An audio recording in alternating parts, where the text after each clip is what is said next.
How's it going, YWC? TNA Impact review for the first day of December 2016, and it was a fairly decent show. The first segment I missed, but I went back and watched highlight. It was Aaron Rex versus Moose. Aaron Rex did a open challenge to anyone in the back, and you know how those things usually turn out. The guy who does the open challenge, he beats the guy that comes out, and it starts another storyline or branches off into another storyline.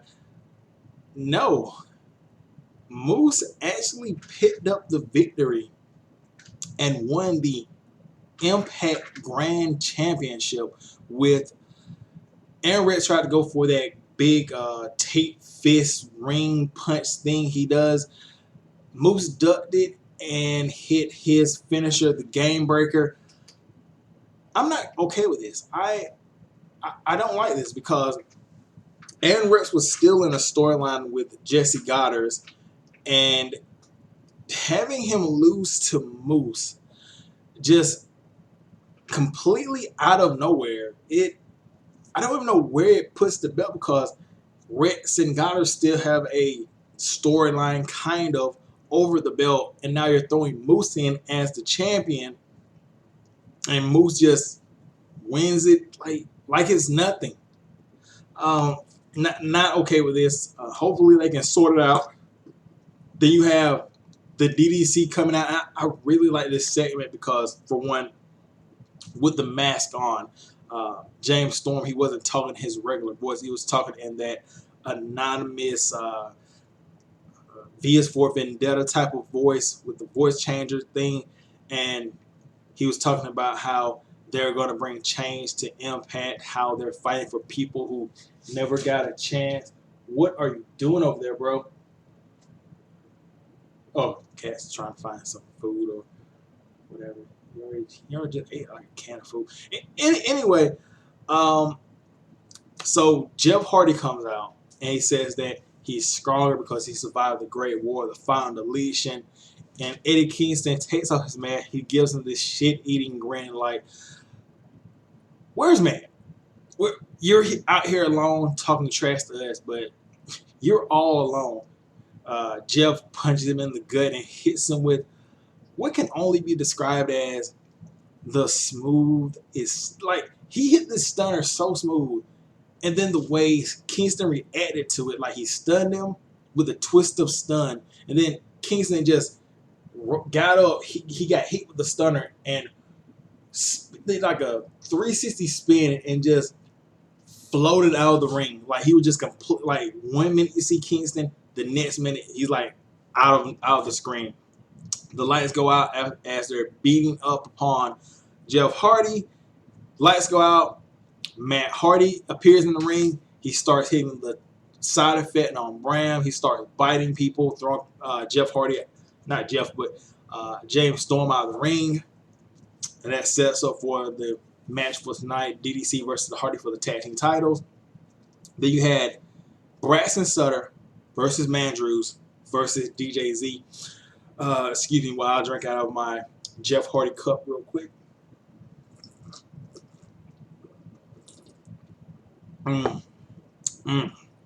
That's a good enigma. So, pretty good match. One of the best moves in the match was DJZ. He got Sutter and Mandrews and sort of like this twist lock thing in their arms. He made them butt heads. And then he hit Mandrews with a net breaker and it brought down Sutter also. But the match ends with DJZ trying to go for ZDT. The hell are you eating, bro? Is that bread? You eat my cheese, bro? No. All right, I'm gonna let you eat that cheese, bro. You got this time because I'm doing this review. But DJZ tries to go for the ZDT on Sutter. Sutter hits him with a jumping pump kick.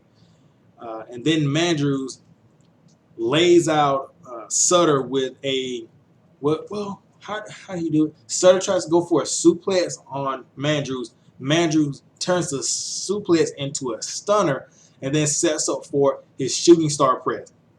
Hits the shooting star press on Sutter. DJZ crawls around the ring and hits a Oklahoma roll, cradle roll, or whatever on Mandrews, pins him. And after the match, Sutter's like, "Yeah, that was a good match, bro. Like, yeah, hey, Mandrews, congratulate him. This is a good match." Mandrews like, "What the fuck? He just cheated me out of the X Division title. Fuck." But Sutter eventually gets him to come over to DJZ's side and help him and everything like that. But Mandrews, he turns on DJZ and turns heel. He kicks the back of his leg. He's like, "I worked so hard for this title. I should have been champion." He's always stealing the spotlight. So a new change in attitude for Mandrews. I said that's what one of them should do. Surprised they didn't go with Sutter. Saxton. Is Brian? Is it Saxton? Well, whatever. I thought it was gonna be Saxton, but hey, Mandrews, he's been there longer. I guess he's the guy that really needs a character change. Anyway, then you get backstage, Laura Van Ness and Allie talking.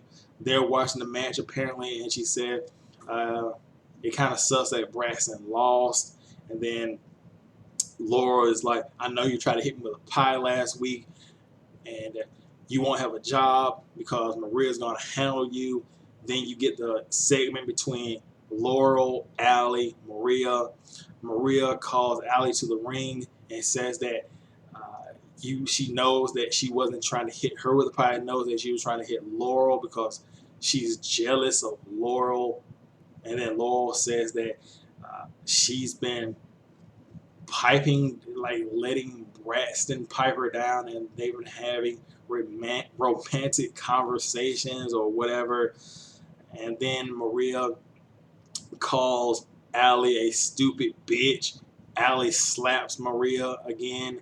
Then Allie gets beaten down by Laurel. I'm gonna say this about this segment.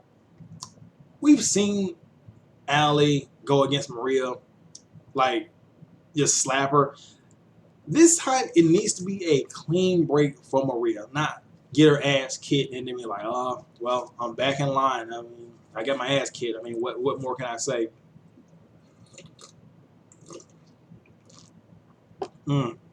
That broken brilliance. Then you have the Hardys versus the DDC. James Storm on the outside, Bram and Kingston versus Matt and Jeff. The match ends with Matt Hardy getting the hot tag from Brother Nero, and then he proceeds to hit the side effect on Bram. He bites Bram, bites Kingston, knocks over James Storm from the apron. Let's see. And then Jeff Hardy clotheslines Bram over the top rope, does a jump senton over the top rope to take out Bram and James Storm. Then gets in the ring, hits a twist of stunner on Kingston, and then Matt Hardy finishes him off with a twist of deletion, and they win the match 1, 2, 3. Then you have Al Snow and Shera backstage. Snow's like, "I'm pissed off. You guys hit me in my back with the belt, and look at Shera's back. Here's what I'm gonna do next week. I'm gonna tie a 8-foot scrap to Shera's wrist. Red flag, red flag. And I'm gonna tie it to your wrist. Red flag, red flag."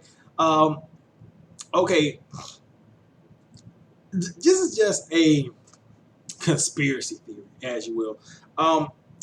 Now that this is happening, wait, Snow said, I still think he's with the tribunal, and this is a way to trap Shera, with Shera going to have to go into a scrap match against one of the members of the tribunal attached to the wrist.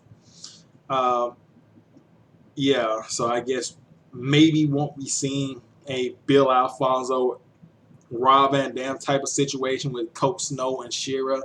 Or I could be wrong, but That promo threw up a lot of red flags just to me.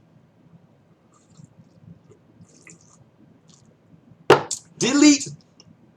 Then you have the Eddie Edwards EC3 segment, and before this, EC3 he's backstage. He's runs upon EC's Eli Drake. He's like, "Hey, how's it going, Eli Drake? You listen to Simon and Garfunkel's The Sound of Silence, and look, I'm going to give you a title shot if I win, but you have to say the magic words." He knows Eli Drake can't talk. He's like, "Oh, you can't say it. Well, see you never." And then in the ring, EC3 calls out Eddie, and he tells Eddie that the belt has changed people's perception of Eddie Edwards. But then he also tells him it's one thing to win the belt, but it's another to keep up the maintaining of being a champion, retaining the belt. And says that Eddie Edwards used a dagger to defeat Lashley. Well, he also has a dagger. He won't hesitate to use it to stab friends in the back or to do anything to get the World Heavyweight title back. And that being a Carter doesn't matter. Friends don't matter. When he's in the ring, the only thing that matters is the World Heavyweight title. So looking forward to that match next week. Then you have the main event. Rosemary versus Jade. One of the best women's matches I've seen this year. You got to think about it. This has been a great week for women's wrestling. You had, I guess, a decent match on Raw between Sasha and Charlotte. Then you had the match that just happened on Lucha Underground between the Triad and Pentagon. And now you have Rosemary versus Jade and the Six Sides of Steel. Rosemary, she ends up winning. Not a bad effort from Jade. Jade had this one move where she double goozled Rosemary and was just like slamming her repeatedly into the cage, and then did like a double goozle bomb or whatever, double choke slam bomb, double-handed choke slam bomb. Jade also did a dive off of the top of the cage onto Rosemary. Let's see, what else was there? I think as far as cool moves, there were a lot of good moves in this match. But in the end, after the dive off of the top of the cage, Rosemary kicked out, and Jade, she sets up Rosemary for a 450. Rosemary gets up, hits the mist, then puts her on top of her shoulders and hits basically an F5. She hits an F5, but she calls it the Red Wedding. So with the Red Wedding, Rosemary pins Jade 1, 2, 3, and becomes the new TNA Knockouts champion. Happy. This is been a long time coming, but let me say this: with Rosemary holding up the belt, taunting Gail Kim, don't do it, TNA. Do not do it. Please do not do Gail Kim coming back from injury, defeating Rosemary, and getting the belt back. Do not. I promise you, do not do that shit. Just stop. If you're even thinking about that shit, just stop. Have Rosemary come back, Gail come back and face Laurel, and like have it. And Laurel doesn't even need the title. Just have her come back, and Laurel could be her usual pricky self and say that Gail Kim doesn't have it anymore or something like that. Do not. If Gail Kim is coming back, do not have her go straight for Rosemary. You will completely kill Rosemary's momentum. Do not do that shit. Please, I beg of you. But that was the best match of the night. And I especially, I'm a big fan of Decay, and it just brings a smile to my face that Rosemary is the new Knockouts champion. Anyway, did you guys enjoy the show? Let me know.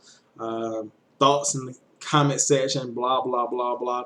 Let me get another taste of obsolescence before I go.